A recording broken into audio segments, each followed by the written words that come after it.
Hello students, good afternoon, नमस्कार, सत श्री अकाल सभी को। तो आज हम करने वाले हैं आधुनिक काल से संबंधित कुछ महत्वपूर्ण एमसीक्यू जो कि TGT, PGT, DSSB, BPSC, master cadre आदि सभी परीक्षाओं में पूछे गए प्रश्न हैं। तो वीडियो के अंत में आपके लिए एक चैलेंजिंग प्रश्न भी रखा गया है जिसका उत्तर आप कमेंट बॉक्स में देंगे। तो चलिए स्टार्ट करते हैं। हमारा आज का पहला प्रश्न है, हिंदी साहित्य का आधुनिक काल कब से माना जाता है? 1600 ईस्वी से, 1700 ईस्वी से, 1850 ईस्वी से या फिर 1900 ईस्वी से? तो हिंदी साहित्य का आधुनिक काल का समय 1850 ईस्वी से माना जाता है। ऑप्शन सी इसका सही उत्तर है। आधुनिक काल को किस अन्य नाम से जाना जाता है? भक्ति काल, गद्य काल, वीरगाथा काल या फिर रीति काल? आधुनिक काल को गद्य काल के नाम से भी जाना जाता है। आधुनिक हिंदी साहित्य के जनक किसे माना जाता है? भारतेंदु हरिश्चंद्र, महावीर प्रसाद द्विवेदी, रामचंद्र शुक्ल या फिर जयशंकर प्रसाद? आधुनिक हिंदी साहित्य के जनक भारतेंदु हरिश्चंद्र जी को माना जाता है। ऑप्शन ए इसका सही उत्तर हो जाएगा। नेक्स्ट प्रश्न है, भारतेंदु युग का समय क्या है? 1800 से 1850, 1850 से 1900, 1900 से 1920 या फिर 1920 से 1940? तो भारतेंदु युग का जो समय माना गया है वो 1850 से 1900 ईस्वी माना गया है। नेक्स्ट प्रश्न है, द्विवेदी युग का नामकरण किसके नाम पर हुआ? रामचंद्र शुक्ल, महावीर प्रसाद द्विवेदी, भारतेंदु या फिर जयशंकर प्रसाद? तो द्विवेदी युग का नामकरण महावीर प्रसाद द्विवेदी के नाम पर हुआ है। ऑप्शन बी इसका सही उत्तर है। छायावाद के प्रवर्तक कौन माने जाते हैं? जयशंकर प्रसाद, सुमित्रानंदन पंत, महादेवी वर्मा या फिर निराला? तो छायावाद के प्रवर्तक जो सर्वमान्य रूप से माने जाते हैं वो जयशंकर प्रसाद जी माने जाते हैं। Option A. नेक्स्ट प्रश्न है, छायावाद के 4 स्तंभों में कौन शामिल नहीं है? प्रसाद, पंत, निराला या फिर प्रेमचंद? तो छायावाद के 4 स्तंभों में प्रेमचंद जी शामिल नहीं हैं और इन 4 स्तंभों में प्रसाद, पंत, निराला के अलावा महादेवी वर्मा को गिना जाता है। नेक्स्ट प्रश्न है, प्रगतिवाद का आरंभ कब माना जाता है? 1918, 1936, 1947 या फिर 1950? प्रगतिवाद का आरंभ 1936 ईस्वी से माना जाता है। ऑप्शन बी इसका सही उत्तर है। नेक्स्ट प्रश्न है, प्रगतिवाद का संबंध किससे है? कल्पना, यथार्थवाद, भक्ति, श्रृंगार? प्रगतिवाद का संबंध ऑप्शन बी यथार्थवाद से है। नेक्स्ट प्रश्न है, प्रयोगवाद के प्रवर्तक कौन हैं? अज्ञे, पंत, प्रसाद या फिर निराला जी? तो प्रयोगवाद के प्रवर्तक ऑप्शन ए अज्ञे जी प्रयोगवाद के प्रवर्तक हैं। नेक्स्ट प्रश्न है, नई कविता आंदोलन किससे जुड़ा है? भक्ति, आधुनिकता, वीरता या फिर श्रृंगार? तो नई कविता आंदोलन जो है वो आधुनिकता से जुड़ा है। ऑप्शन बी इसका सही उत्तर हो जाएगा। कामायनी के रचयिता कौन हैं? पंत, प्रसाद, निराला या फिर महादेवी वर्मा? तो कामायनी के रचयिता ऑप्शन बी प्रसाद यानी कि जयशंकर प्रसाद जी कामायनी के रचयिता हैं। नेक्स्ट प्रश्न है, गोदान के लेखक कौन हैं? मुंशी प्रेमचंद, प्रसाद, पंत या फिर निराला? तो गोदान जो कि महत्वपूर्ण उपन्यास है इसके लेखक ऑप्शन ए मुंशी प्रेमचंद जी हैं। नेक्स्ट प्रश्न है, सरस्वती पत्रिका के संपादक कौन थे? भारतेंदु, द्विवेदी, शुक्ल या फिर प्रसाद?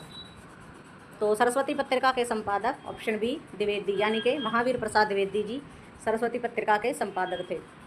महावीर प्रसाद द्विवेदी ने सरस्वती पत्रिका का संपादन जो है वो 1903 से लेकर 1920 ईस्वी तक किया था। नेक्स्ट प्रश्न, छायावाद में प्रमुख रस कौन सा है? वीर, करुण, श्रृंगार या फिर अद्भुत? तो छायावाद में प्रमुख रस श्रृंगार है। Option C. नेक्स्ट प्रश्न, निराला का वास्तविक नाम क्या था? हरिवंश राय, सूर्यकांत त्रिपाठी, मैथिली शरण या फिर रामधारी? तो निराला का वास्तविक नाम सूर्यकांत त्रिपाठी निराला है। नेक्स्ट प्रश्न, रश्मि रथी के रचयिता कौन हैं? पंत, दिनकर, प्रसाद या फिर निराला? तो स्टूडेंट रश्मि रथी के रचयिता जो हैं वो रामधारी सिंह दिनकर जी हैं। Option B. नेक्स्ट प्रश्न, मधुशाला के रचयिता कौन हैं? बच्चन, दिनकर, पंत या फिर प्रसाद? तो मधुशाला के रचयिता ऑप्शन ए बच्चन जी यानी कि हरिवंश राय बच्चन जी हैं। इनकी और रचनाएं हैं मधुबाला, मधुकलश, निशा निमंत्रण, आकुल अंतर, एकांत संगीत, ये इनकी महत्वपूर्ण रचनाएं हैं। आंसू किसकी रचना है? पंत, प्रसाद, निराला या फिर महादेवी वर्मा? तो आंसू जो है बहुत ही महत्वपूर्ण रचना है, ये जयशंकर प्रसाद की रचना है। ऑप्शन बी इसका सही उत्तर है। नीरजा की रचयिता कौन है? महादेवी, पंत, प्रसाद या फिर निराला? तो नीरजा की रचयिता ऑप्शन ए महादेवी वर्मा जी हैं। नेक्स्ट प्रश्न, नई कहानी आंदोलन किससे संबंधित है? कविता, नाटक, कहानी या फिर उपन्यास? तो नई कहानी आंदोलन जो है ये कहानी से ही संबंधित है। ऑप्शन सी इसका सही उत्तर है। आषाढ़ का एक दिन किसकी रचना है? मोहन राकेश, प्रेमचंद, प्रसाद या फिर निराला। तो आषाढ़ का एक दिन बहुत ही महत्वपूर्ण रचना है, ये मोहन राकेश की रचना है। ऑप्शन ए इसका सही उत्तर है। अंधा युग के रचयिता कौन हैं? दिनकर, धर्मवीर भारती, बच्चन या फिर अज्ञेय। तो अंधा युग के रचयिता ऑप्शन बी धर्मवीर भारती जी हैं। नेक्स्ट प्रश्न है, तार सप्तक का संपादन किसने किया? अज्ञेय, दिनकर, पंत या फिर प्रसाद। तो तार सप्तक का संपादन जो है ये अज्ञेय जी ने किया था। तार सप्तक का संपादन 1943 ईस्वी में किया था और कुल 4 तार सप्तक हुए हैं। नेक्स्ट प्रश्न है, मैला आंचल के लेखक कौन है? रेणु, प्रेमचंद, प्रसाद या फिर बच्चन। तो मैला आंचल के लेखक रेणु, यानी कि इनका पूरा नाम है फणीश्वर नाथ रेणु, जो कि एक आंचलिक उपन्यासकार हैं और मैला आंचल इनका आंचलिक उपन्यास है। ऑप्शन ए इसका सही उत्तर हो जाएगा। नेक्स्ट है, छायावाद का अंत कब माना जाता है? 1936, 1947, 1950 या फिर 1960। तो छायावाद का अंत 1936 ईस्वी माना जाता है। ऑप्शन ए इसका सही उत्तर हो जाएगा। कुरुक्षेत्र के रचयिता कौन हैं? दिनकर, बच्चन, पंत या फिर प्रसाद।